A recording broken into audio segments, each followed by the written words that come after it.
Welcome back to Unapologetically Woman. We're celebrating phenomenal women all across Kentucky who make no apologies for their perspectives or the impacts that they're making in the community. Today we're celebrating the Anne Gay Donworth. Anne is a mom, a wife, and the Director of Development, Marketing, and Communication for the Lexington Public Library. Unapologetically Woman, Anne Gay Donworth, that's you. Welcome. Thank you. I'm so glad to be celebrating you today and honored to have you here. It's an honor to be here. Thank you. You wear a lot of hats, but your most important one is the mom of your family. Talk to us about your daughters and your husband. Well, my husband, his name is Richie Donworth. He's originally from Ireland and moved over here about 20 years ago. And we've been together for, it'll be 15 years this year, which is kind of crazy. We have a 12-year-old daughter, Maggie, and a 9 tomorrow, Lucy. Well, happy birthday to Lucy. Yes. That's exciting. I hope you guys have big plans. Oh, yes. Third grade. I was very into Harry Potter, so we're going all out. All out. Okay. So tell me now about the work that you do at the Lexington Public Library. Sure. I wear multiple hats. So the easy way of saying it is I do the fundraising, the marketing, and the government affairs. I'm also part of the library's senior management team, which is all kinds of fun. And then I essentially run the Lexington Public Library Foundation, which is a separate 501c3.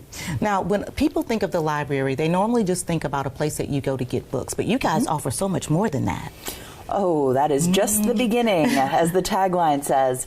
The library, of course, there are lots and lots and lots of books, but there are community spaces, access to computers, so many different programs and resources, both in person and online through our website. It really, the sky's the limit there. What happened during COVID when the library had to shut down and people still wanted to get books? Did you guys have to change the way you operated? We did. So we also offer a virtual library. So that's something we've had for years. That, of course, skyrocketed during the pandemic. It went from about 12 to 15% of the books that we checked out to upwards of 25 to 30%. Oh, wow. So it just kind of changed the model. We were able to do a fairly quick pivot to do a curbside model and got to work with a lot of community agencies, including Community Action, to help distribute other resources that people needed. So PPE, hand sanitizer, food. We worked with God's Pantry and with Food Chain to get food out into the communities where we had that distribution model set up very quickly. People knew where the libraries were. They were centrally located on transit lines, and people could get there and get their books, their food, or whatever else they needed. And so that was one of the remarkable things that dawned on me during COVID when you saw all of this other work happening at the library, that this is just not about books and checking books out. No. And a lot of it was, when we had storytime programs before, knowing that we still wanted young children to be able to learn, how could we transition that service into a grab-and-go model so that families could still have activities, keep their children entertained, but also learning, as we wanted to keep making sure that kids had those developmental touches, help get them ready for school success in the long run. Absolutely. Okay, so tell me about Phoenix Forward. Sure. And your work there. Sure. So this was several years ago. Phoenix Park is the park that's located right outside of Central Library. Not very many people know that park has a name. It's named after the Phoenix Hotel that stood on that site at I believe until about the 1950s, 60s. Phoenix Park has a lot of possibility in that it is the literal center of our city, but it has not had a whole lot of love. So we had we won a challenge grant through the Knight Foundation back in 2016, I think, where we worked with Parks and Rec, Downtown Development Association, which is now Downtown Lexington Partnership. We worked with West 6th and a whole lot of different community partners to pilot some programming there and essentially prove a concept that we could make that into a family-friendly destination.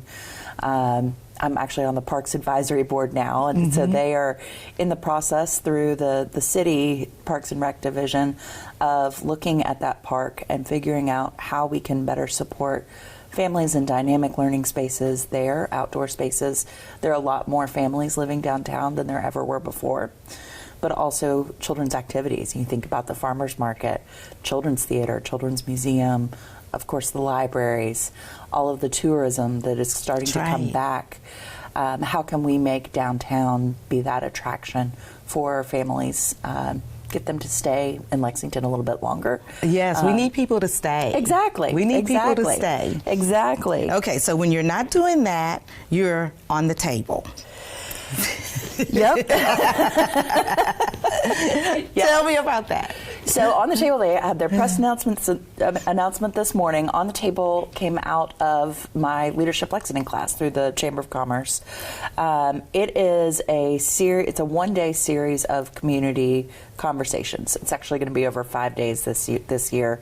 But it's designed to help make it easy for people to have meaningful conversations about what does the future of Lexington look like. All of the data that comes out of that, those conversations, the high-level notes that comes out of that, goes into the city's planning purposes called Imagine Lexington. And that's what comes out and informs the city's comprehensive plan. And that's really the 20-year model for how Lexington should grow.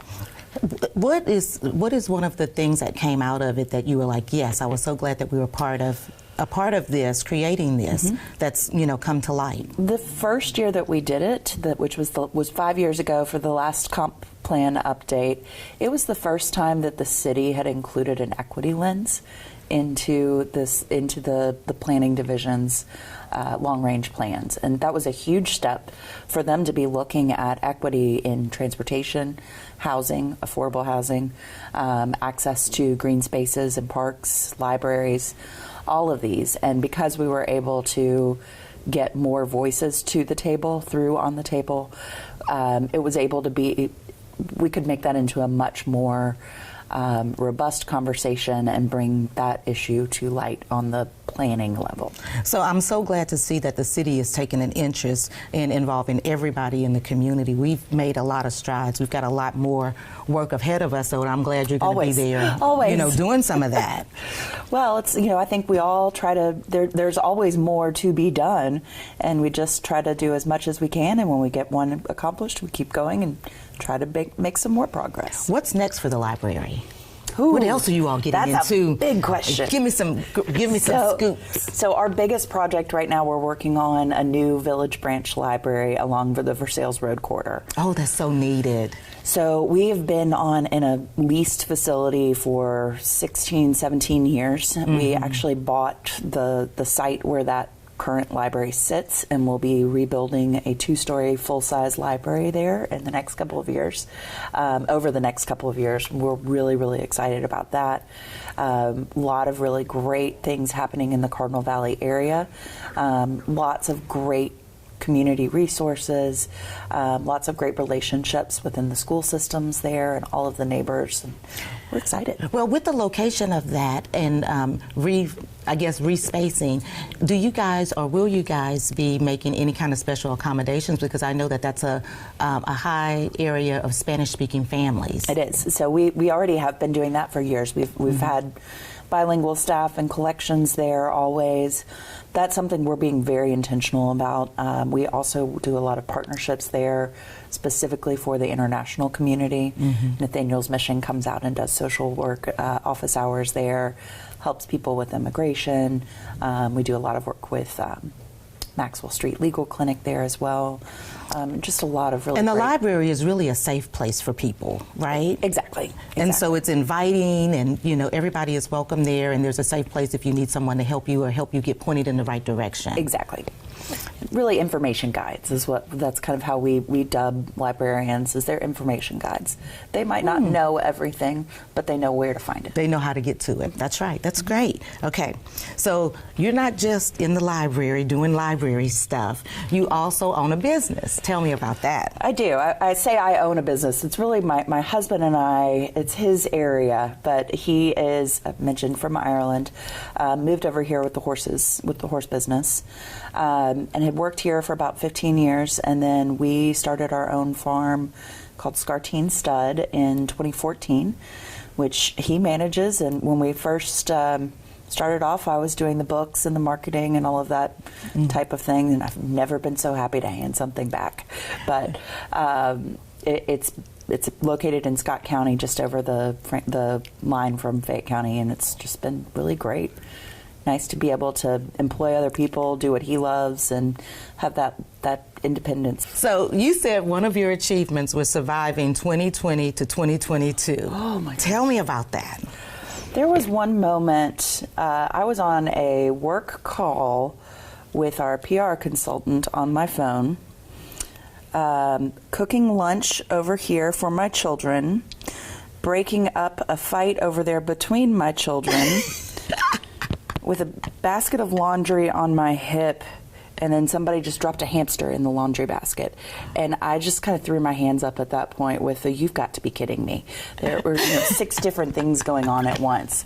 And somehow we all survived. The kids are doing well in school now, and I still have a job. Everything's moving right along. Yeah. We're getting back to business. The hamster that would have done it for me. That would have just been it. It just became kind of comical at this point. This is our life. A hamster. Don't you see I'm over here trying to be great? Right, That's what I would be telling my kids. And I'm on the phone doing work at the same time, but we got it done. Okay, STEAM Academy. Tell me about that. The STEAM Lab. STEAM Lab, yes. So we received a grant from the Kloiber Foundation right before the pandemic hit. It was December of 2019 to put in a STEAM Lab at the Central Library.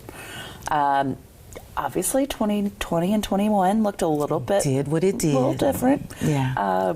So we are getting ready to open in March 24th, the STEAM Lab at Central Library. It will essentially be a place that's designed for kids, really the 5th through 12th grades are our target audience, a little bit below, a little bit above. People are welcome to come in. But a place where people can come in and try new technologies. We'll have a 3D printer, an audio recording booth. Oh, wow. All kinds That's of pretty different awesome. coding things. Yeah. So the Dosh and Dat sets in there.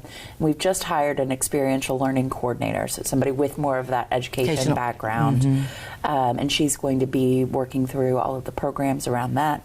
We'll have a series of classes over the spring break, the Fayette County Public Schools spring break this year, and then a whole lot of things lined up for the summer. You're going to be one busy woman. I hope the hamsters stay out of your way. Yes, me too. But listen, before we go, I'm sure that there are young girls or young women out there that are aspiring, and dreaming about, I would like to do some of the work that Anne does. What kind of advice would you give them?